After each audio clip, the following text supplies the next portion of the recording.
오늘은 성경 말씀 사도행전 22장 24절 29절 말씀, 내가 로마 시민이냐라는 제목으로 제가 성경 말씀 먼저 봉독하겠습니다. 천부장이 바울을 영내로 데려가라 명하고 그들이 무슨 일로 그에 대하여 떠드는지 알고자 하여 채찍질하며 신문하라 한데, 가죽줄로 바울을 매니 바울이 곁에 서 있는 백부장더러 이르되, 너희가 로마 시민된 자를 죄도 정하지 아니하고 채찍질할 수 있느냐 하니, 백부장이 듣고 가서 천부장에게 전하여 이르되, 어찌하려 하느냐? 이는 로마 시민이라 하니, 천부장이 와서 바울에게 말하되, 내가 로마 시민이냐? 내게 말하라. 이르되 그러하다. 천부장이 대답하되, 나는 돈을 많이 들여 이 시민권을 얻었노라. 바울이 이르되, 나는 나면서부터라 하니, 신문하려던 사람들이 곧 그에게서 물러가고, 천부장도 그가 로마 시민인 줄 알고 또 그 결박한 것 때문에 두려워하니라. 아멘.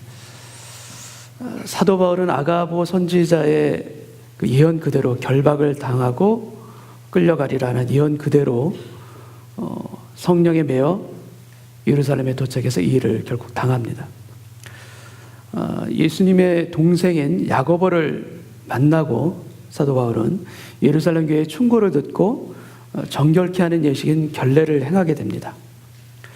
근데 결례 기간 7일이 끝날 즈음에 아시아에서 온 유대인들이 성전에 있는 이 바울을 보고 크게 소동을 일으킵니다. 이 사람은 율법을 비방하는 자다. 이 사람은 모세를 거역하는 자다. 그리고 이방인까지 성전에 끌어들여와 이 거룩한 곳을 더럽혔다. 오해이고 모함입니다. 그러자 백성들이 달려들어서 바울을 붙잡고 성전 밖으로 그를 끌어내면서 그를 죽이려고 합니다. 이때 성전에서 아주 큰 소동이 일어났다는 것을 이 소문을 듣고 로마 군대의 천부장이 달려갑니다. 그러자 비로소 그 폭행이 이제 멈추게 됩니다. 천부장이 바울을 쇠사슬로 결박하고 끌고 갈 때 그를 때리려는 백성들로 인하여서 군인들 위에 메고 가야 할 그런 지경이었습니다. 백성들의 무리가 그를 없이하자고 외치면서 그를 따라갑니다. 그런 상황에서 바울이 천부장에게 백성들이 말할 것이 있으니 말하게 해달라 부탁합니다. 그래서 천부장이 허락하죠. 그러니까 바울이 층대 위에 서서 히브리 말로 백성들에게 말을 시작합니다. 부형들이여, 내가 지금 여러분 앞에서 변명하는 말을 들으라. 그리고 이야기를 합니다. 근데 그 내용은 다른 게 아니라 바로 사도 바울의 간증입니다. 그의 간증. 나는 유대인이며 가말리엘 문화생으로 율법을 철저하게 배웠고 당신들처럼 하나님께 대해서 열심히 있는 자입니다. 그리고 예수 믿는 자를 박해하여 죽이기까지 했으며 또 그들을 결박하여 옥에 넘기려고 공문을 받아서 다메섹으로 가기까지 했습니다. 근데 다메섹으로 거의 이르렀을 때 하늘로부터 후련히 큰 빛이 임하며 사울아 사울아 왜 나를 박해하느냐, 그 음성을 듣고 주님 누구시니 할까? 그러자 음성이 나는 내가 박해하는 나사렛 예수라. 예수를 만나서 그가 변화됐던 그 이야기를 백성들에게 전하는 것입니다. 간증하는 것입니다. 여러분, 바울이 지금 누구에게 간증하고 있습니까? 그가 간증하고 있는 사람은 바로 그를 죽이려는 그런 사람들이에요. 천부장과 군인들이 조금이라도 늦게 도착했다면 아마 그는 맞아서 죽었을 것입니다. 그를 없이 하자면서 외치며 따라오는 백성들, 그 사람들에게 지금 사도 바울은 간증합니다. 바울이 어떻게 이런 상황 가운데서 예수를 전하며 간증할 생각을 어떻게 이런 상황 가운데서 했던 것일까? 사도행전 22장은 그 전체의 3분의 2가 사도 바울의 이 간증입니다. 우리 바울의 간증을 보면서 한 가지 느껴지는 것 중에 하나는 무엇인가 하면 참 바울이 부럽다.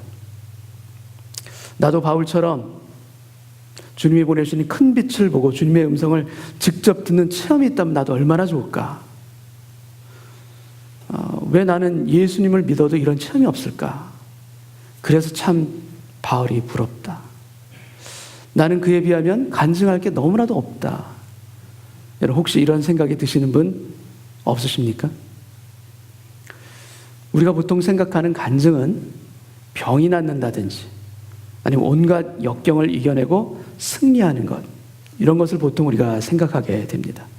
한마디로 기적과 같은 일, 놀라운 일이 일어난 것을 가지고 우리는 간증이라고 보통 생각할 때도 많습니다. 여러분, 그러나 간증, 이 테스티모니는, 이 간증의 핵심은 나에게 일어난 기적 같은 일들보다도 예수를, 내가 체험한 예수를 체험한 바로 그 이야기가 간증의 핵심입니다. 내가 예수님을 어떻게 만났는가? 바울처럼 사울아 사울아, 이렇게 음성을 우리가 직접 듣지는 못해도 그와 같은 기적적인 일들이 일어나지 않아도 우리의 일상 가운데, 평범한 일상 가운데 계신 살아계신 예수를 체험한다면 여러분, 그 자체가 너무나도 훌륭한 간증입니다. 주님을 만난 이야기가 때문이기 때문입니다. 여러분, 지난 일주일에 한번 여러분 뒤돌아보시기 바랍니다. 지난 일주일의 삶 가운데 여러분 간증이 있으십니까? 없으십니까? 예수님을 체험한 이야기가 여러분의 삶 가운데 있으십니까? 없으십니까? 무엇이 있을까? 왜 이렇게 생각이 나질 않지? 여러분, 잘 생각이 나지 않을 수 있습니다. 그러나 여러분, 마음속 깊은 곳에서 예수님이 정말 나와 함께 계시는구나, 주님이 여전히 나를 도우시는구나, 나의 오래된 무관심과 때로는 외면 속에서도 여전히 주님께서는 여전히 나를 붙들고 계시는 분이시구나, 여러분, 이 체험과 고백이 여러분에게 지금 있으십니까? 없으십니까? 있으실 줄 믿습니다. 여러분, 이런 체험과 간증은 사실 일주일이 아니라 매일매일 일어나는 일입니다. 세상을 향한 염려, 그리고 시선을 돌려서 예수님을 바라본다면 우리의 삶은 매일 간증으로 가득 찰 수도 있습니다. 내 손에 붙들고 있는 나의 그런 욕심, 나의 창대한 계획들을 내가 주님의 무릎 앞에 내려놓고, 잠시 내려놓고 나를 향한 주님의 인도하심을 겸비한 마음으로, 또 소망하는 마음으로 바라본다면 여러분, 우리의 매일의 삶의 간증이 될 수 있습니다. 주께서 역사하십니다. 주께서 만나주시고 체험하시기를 우리보다 더 원하시기 때문에 우리에게 찾아오시는 분, 여러분, 간증은 우리에게 매일매일 일어나고 있습니다. 다만 그것을 느끼느냐 느끼지 못하느냐, 그 차이입니다. 그것을 깨닫느냐 깨닫지 못하느냐, 그 차이가 있습니다. 지난 주일 예배 후에 목회 커미티를 열었습니다. 저희 교회에서는 그 당회와 같은 것이 바로 이 목회 커미티입니다. 안건은 처음 개척할 때부터 함께 했었던 이경석 목사님에 대한 것이 안건이었습니다. 이경석 목사님을 그레이스 교회 부목사로 추천하는 것을 결정하는 자리였습니다. 그 자리에서 그동안 너무 정이 들었기 때문에 너무 섭섭하시다면서 눈물을 보이신 분도 계셨습니다. 저희가 다 동일한 마음이었습니다. 사실 이 목사님은 우리 교회에 꼭 필요한 분입니다. 그래서 보내드리고 나면 그 빈자리가 너무나도 큽니다. 창립 후 지금까지 3년 동안 성도들과 함께 웃고 또 성도들과 함께 우는 동행의 길을 아름답게 걸어온 그런 목회자입니다. 그리고 개인적으로 저에게도 마치 동생처럼 힘이 되는 동역자이고 또 교회를 함께 섬긴 믿음의 동지이기도 합니다. 그러나 은혜를 교회에 사랑받는 목회자이기에 앞서 하나님께서 부르신 종입니다. 주님께서 부르신 종입니다. 하나님의 종은 하나님이 이끌어 가시고 하나님이 인도해 가십니다. 그동안 이 목사님을 놓고 기도하면서 이 목사님을 향해서 주시는 마음이 어떤 것이었는가? 주님의 인도하심이었습니다. 아니, 부정할 수 없을 정도로 이렇게 되어지는 이 일들은 사람의 계획으로 될 수가 없다. 그래서 주님의 인도하심이 분명하구나. 그리고 주님이 참 사랑하는 종이구나, 이런 마음이 들었습니다. 오늘은 창립 3주년 저희 예배입니다. 근데 이 일이 예수님을 체험하는 저희 교회의 간증이 되기를 원합니다. 우리의 개인의 간증을 넘어서 우리 교회의 간증이 되기를 원합니다. 부르신 종으로서 사명을 더욱 잘 감당하며 지경을 넓히기를 바라는 마음으로 우리가 축복하며 보내드리기를 또한 원합니다. 아울러 이 일을 통하여서 이경성 목사님 개인에게도 하나님의 복이 되게 하시고, 우리 그레이스 교회와 은혜로 교회, 우리 두 교회 다 같이 하늘의 복이 임하기를 기도합니다. 사도 바울이 이스라엘 동족을 향해 안타까운 호소를 합니다. 그러나 그 백성들이 듣지를 않습니다. 22절 말씀을 제가 읽겠습니다. 이 말하는 것까지 그들이 듣다가 소리질러 이르되 이러한 자는 세상에서 없애버리자, 살려둘 자가 아니라 하여 천부장이 영내로 데려가라 명하고 바울을 신문하기 위해서 채찍질을 준비합니다. 근데 로마의 채찍질은 일반적인 채찍이 아닙니다. 가죽 끝에 쇠 조각이 붙어 있고 또 뼈 조각이 붙어 있는 그러한 채찍입니다. 그래서 한 번 맞으면 피가 터지고 살점이 뜯어서 나오는 그런 무서운 형벌이 바로 이 로마의 채찍입니다. 그리고 예수님께서 십자가에 달리시기 전에 맞으셨던 그 채찍과도 동일한 바로 그런 형벌입니다. 근데 사도행전의 저자인 누가는 이 부분을 실감 있게 묘사하고 있습니다. 25절 말씀을 제가 읽겠습니다. 가죽줄로 바울을 매니, 한글 번역은 가죽줄로 매었다이지만 영어로 보게 되면 they stretched him out to flog him, 이렇게 되어 있습니다. 채찍질을 더 잘 때리고 그 형벌의 효과를 더하기 위해서 등을 드러난 상태로 몸을 쫙 펼치게 하고 그를 강하게 묶습니다. 그리고 채찍을 치료하는 그때 바울이 옆에 있는 백부장에게 묻습니다. 너희가 로마 시민된 자를 죄도 정하지 아니하고 채찍질할 수 있느냐? 백부장이 놀라죠. 그리고 천부장에게 갑니다. 26절을 읽겠습니다. 백부장이 듣고 가서 천부장에게 전하여 이르되 어찌하여 하느냐? 이는 로마 시민이라 하니. 로마 시민을 정식 재판 없이 함부로 고문하는 것은 발레리안 법령과 또 포르시안 법령에서 엄하게 금지되는 일입니다.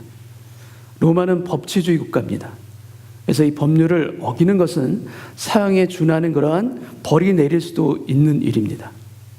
군인으로서의 그 커리어에게 치명적인 그런 위험이 처하게 되자 이 천부장은 다급하게 바울에게 묻습니다. 27절을 읽겠습니다. 천부장이 와서 바울에게 말하되 네가 로마 시민이냐? 네가 로마 시민이냐? 내게 말하라. 이르되 그러하다. 여러분, 이 천부장은 로마 군대의 천부장으로서 다들 부러워하는 위치에 있는 그런 사람입니다. 그런데 그는 로마 시민권이 없는 사람이에요. 그래서 그는 많은 돈을 들여서 그 시민권을 산 사람입니다. 28절 말씀을 제가 읽겠습니다. 천부장이 대답하되 나는 돈을 많이 들여 이 시민권을 얻었노라. 돈으로 이 시민권을 샀노라 말합니다. 그 당시 시민권을 얻는 몇 가지 방법들이 있었습니다. 그 중에 하나는 오랫동안 군대에 복무하면서 전역한 경우에 시민권을 받게 되기도 하고요. 나라에 특별한 공을 세운 경우 그것이 인정되어서 시민권을 받기도 합니다. 그리고 공식적으로는 불법이지만 그러나 가장 흔한 경우가 무엇인가 하면 바로 돈을 주고 사는 것입니다. 특히 글라우디오 황제 시절에 이 시민권 매매가 기승을 부렸다는 기록들이 남아 있습니다. 이렇게 돈으로 시민권을 산 경우에 당시 귀족의 이름이나 황제의 이름을 붙이는 것이 그 당시에 관례였던 모양입니다. 오늘 본문에 나오는 이 천부장의 이름이 22장 다음 장인 23장에 나오는데 그의 이름이 무엇인가 하면 글라우디오. 글라우디오는 황제 이름입니다. 글라우디오 루시아. 이게 바로 이 천부장의 이름입니다. 근데 이런 방법들 말고 시민권을 얻는 가장 분명한 방법은 무엇인가? 가장 확실한 방법은 무엇인가? 그것은 바로 시민권을 가진 가정에서 태어나는 것입니다. 바울이 이르되 나는 나면서부터라. 길리기아 지역 다소라는 도시에서 태어난 것으로 로마 시민권이 자동적으로 얻어지는 것은 아닙니다. 마게도냐 지역 빌립보처럼 로마가 인정하는 직할시라면 이것이 가능하지만 다소라는 도시는 이것이 가능하지가 않습니다. 그러나 어떤 이유에서인지는 모르겠지만 유대인임에도 불구하고 바울의 아버지가 시민권을 이미 받은 것은 분명한 사실입니다. 그가 시민권을 가지고 있습니다. 29절을 읽겠습니다. 신문하려던 사람들이 곧 그에게서 물러가고 천부장도 그가 로마 시민인 줄 알고 또 그 결박한 것 때문에 두려워하니라. 천부장은 많은 돈으로 시민권을 샀습니다. 그러나 이 시민권이 아무것도 아닌 것처럼 살아가는 사람도 있습니다. 그 사람은 바로 바울입니다. 그렇다면 지금 바울이 자기의 시민권을 밝히고 있는데, 그렇다면 지금은 그 채찍질이 맞는 것이 두려워서 바울이 자신이 로마 시민인 것을 밝힌 것인가? 두렵기 때문에 밝힌 것인가? 여러분, 그렇지가 않습니다. 바울은 이미 예전에도 매를 맞고 옥에 갇히면서도 자신이 로마 시민인 것을 밝히지 아니했던, 그런 내세우지 아니했던 그런 전력이 이미 있습니다. 사도행전 16장 빌립보에 도착했을 때입니다. 빌립보에 도착해서 귀신 들린 여종을 고쳐줬을 때 그 주인들이 고소를 해서 그가 그 고소를 받고 심하게 매를 맞고 옥에 갇힙니다. 여러분, 그때도 자신이 로마 시민이라는 것을 말했다면 매를 맞지 않았을 것이고 옥에 갇히지도 않았을 것입니다. 그런데 그 수모를 고스란히 당하고 바울과 실라는 옥에 갇힙니다. 그리고 옥에서 기도하며 찬송합니다. 왜 밝히지 않았을까? 왜 자신이 로마 시민권이 있음을 내세우지 않았을까? 여러분, 그 이유는 옥에 갇히지 않고서는 만날 수 없는 한 간수와 그 간수의 가족의 구원 때문입니다. 물론 바울과 실라는 매를 맞으면서 그 이유를 정확하게 알 수는 없었을 것입니다. 왜 참아야 되는가, 밝히지 않아야 되는가, 그 이유는 정확히 알 수는 없었을 것입니다. 그러나 그 가운데 주님의 뜻이 계시고 그 주님의 뜻을 믿고 순종했기 때문에 자신이 로마 시민이라는 것을 밝히지 않고 고스란히 수모를 당합니다.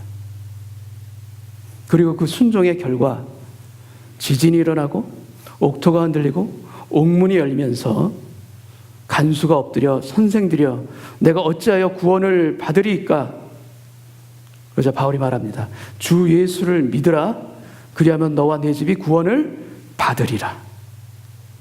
그 밤에 온 식구가 다 함께 세례를 받는 이 기적과 같은 일들이 일어납니다. 그 다음 날 날이 새자 그 상관들이 이 사람들을 놓아주라, 평안히 가게 하라 명하합니다. 그런데 이때 바울은 전혀 예상하지 못한 반응을 보입니다.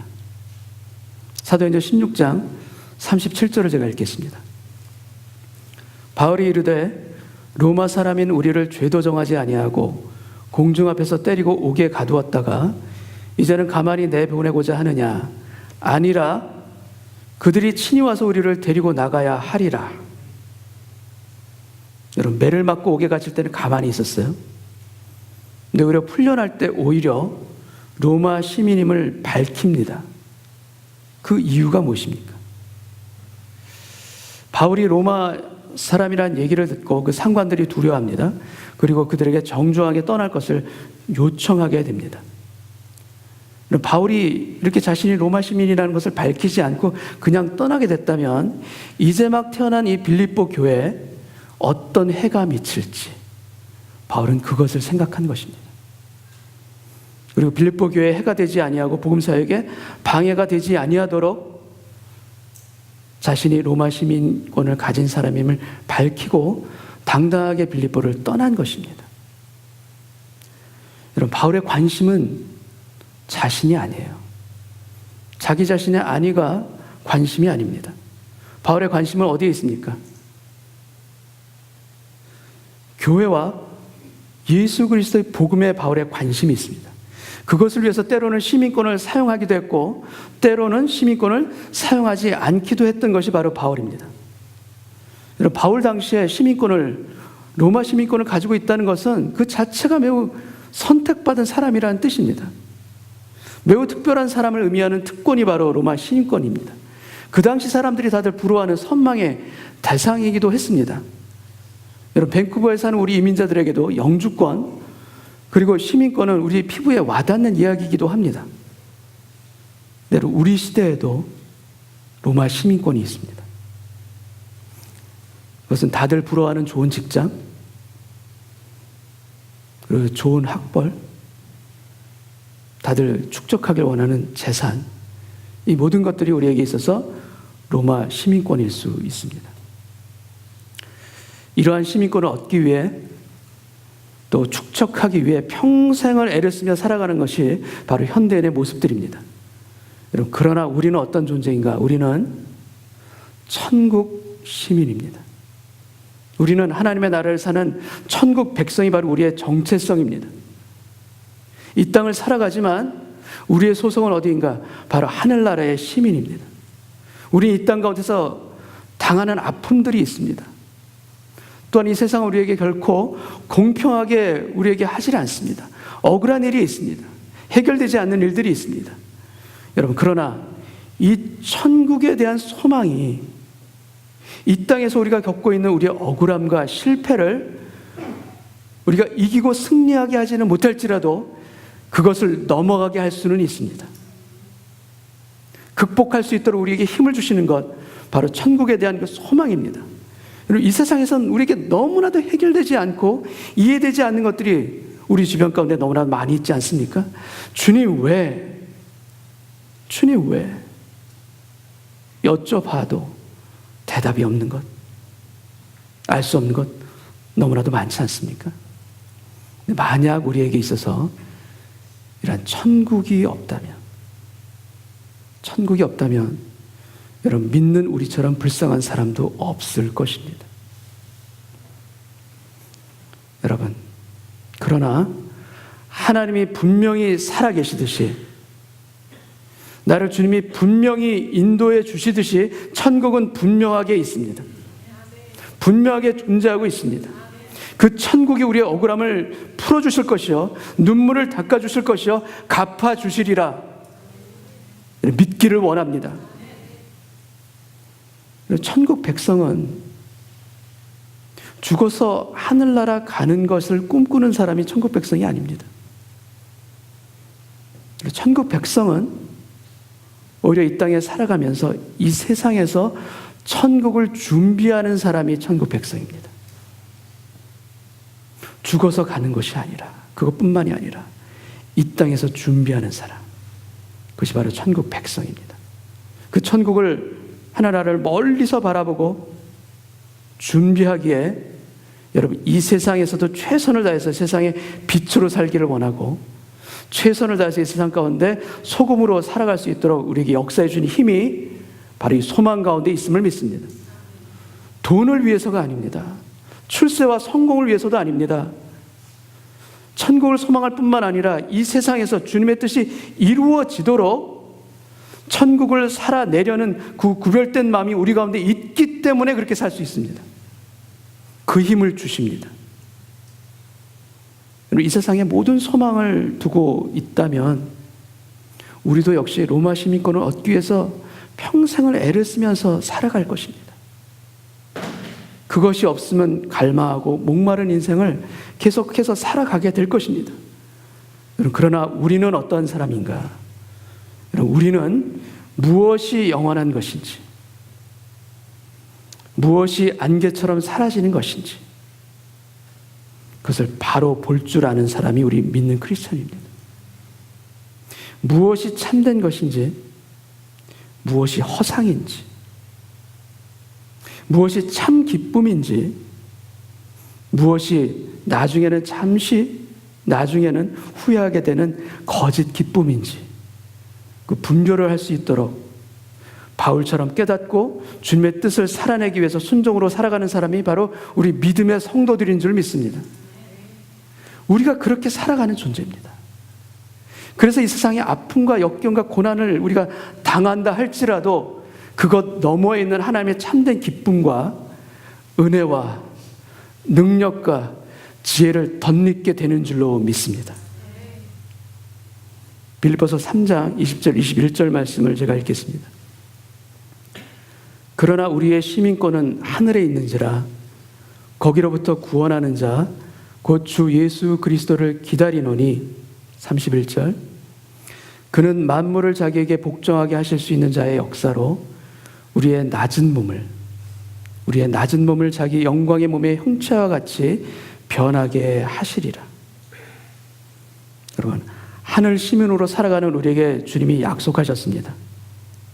우리의 낮은 몸을 주님의 영광의 몸의 형체와 같이 변하게 하시리라. 여러분, 천부장 그 이튿날 이 일의 진상을 알아보기 위해서 산헤드린 공회를 열고 바울을 그들 앞에 세웁니다. 왜 로마 군인인데 로마의 법정이 아니라 유대인의 최고 의결기관인 산헤드린 이 공회를 열게 하였을까? 너무나도 기이합니다. 근데 이 공회 가운데서 사도 바울은 결코 무력한 희생자의 모습으로 이 공회에 선 것이 아닙니다. 당당하게 섭니다. 우리 사실 바울을 이 공회에 세운 이는 천부장도 아니요 대제사장도 아니요 만왕의 왕 우리의 주님이십니다. 주님이 세우신 것입니다. 예수 그리스도가 이 모든 상황을 주관하고 계십니다. 통치하고 계십니다.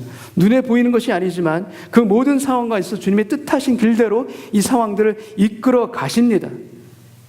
바울에게 태어나면서부터 로마 시민권을 주신 이유가 있습니다. 그냥 주신 게 아닙니다. 결박시킨 후에 로마 시민임을 알게 되어서 바울을 두려워하게 된 것도 결코 우연이 아닙니다. 시민권을 돈으로 주고 사서 태어나면서부터 시민권을 가진 이 바울을 존중하는 이 천부장을 만나게 하신 것도 결코 그냥 되어지는 일이 아닙니다. 주님이 통치하십니다. 주님이 역사하십니다. 당신의 거룩한 뜻 가운데 우리를 인도하시기 위해서 지금도 일하시는 주님을 우리가 체험하고 만나고 우리가 그 앞에 엎드려 순종하기를 원합니다. 그 마음으로 주님 앞에 나아가는 인생 주께서 책임져 주시리라. 주께서 역사해 주시리라. 우리에게도 주님이 함께 하시면서 우리의 낮은 몸을 자기 영광의 몸의 형체와 같이 변하게 하시리라. 우리의 연약한 몸, 연약한 마음, 부스러기기 쉬운 이 질그릇과 같은 우리에게 당신의 영광을 담으셔서 그 영광의 형체와 같이 우리로 하여금 변하게 하시리라. 이 언약의 약속, 이것을 붙들고 살아가는 저와 여러분 되시기를 원합니다. 그럴 때 우리의 일상의 삶 가운데서도 예수님을 체험하고 예수님을 경험하는 그 간증들이 끊이지 아니하도록 우리 삶 가운데 주께서는 역사해 주실 것을 믿습니다. 주께서 함께 하시고 주님의 체험을 감사하며 찬송하며 주의 손 붙들고 걸어나가는 복된 인생 되시기를 주님의 이름으로 축원합니다. 같이 한번 기도하겠습니다. 아버지 하나님, 왜 우리에게 갈망이 있는지, 왜 우리에게 목마름이 있는지 주님 앞에 무릎 꿇고 솔직히 물어보는 오늘 예배 되기를 원합니다. 주님 안에 우리에게 필요한 모든 것이 있는데 주님 안에서 찾지 아니하고 주님 안에서 구하지 아니하는 것들 때문에 우리가 목말라 하고 있다면 오늘 겸비한 마음으로 주님 앞에 내려놓는 그 순종의 예배자로 서게 하여 주옵소서. 주께서 역사해 주실 것을 믿습니다. 모든 상황을 주관하시며 통치하시는 주님의 약속과 권능과 그 경륜과 섭리가 나의 삶에 우리의 가정을 온통 다 감싸 안고 있는 줄 믿습니다. 그 주님을 바라볼 수 있는 믿음의 눈이 오늘 열려지는 예배 되기를 원하고, 그리할 때 내 삶 가운데 수많은 간증들이, 놀라운 기적과 같은 일들이 어제도 일어나고 오늘도 일어나고 있으며 내일도 일어날 것을 믿게 하여 주옵소서. 그 믿음으로 걸어가기를 원합니다. 주님, 참된 것을 보게 하여 주옵시고 이 세상의 헛된 것에 마음을 빼앗기지 아니하고 눈을 빼앗기지 않도록 도와주시옵소서. 그리하여서 영원한 것에 우리의 마음을 두고 주님의 뜻하시는 길 가운데 우리가 걸어갈 수 있는 천국 백성의 그 축복이 우리 모두에게 임하는 오늘 예배 되길 원합니다. 주님을 체험하길 원합니다. 주님을 경험하길 원합니다. 주님을 체험하는 간증들이 나의 삶에 그치지 아니하도록 주의 선하심과 인자하심으로 나를 인도해 가실 것을 믿사오며 예수님의 이름으로 기도함나이다. 아멘.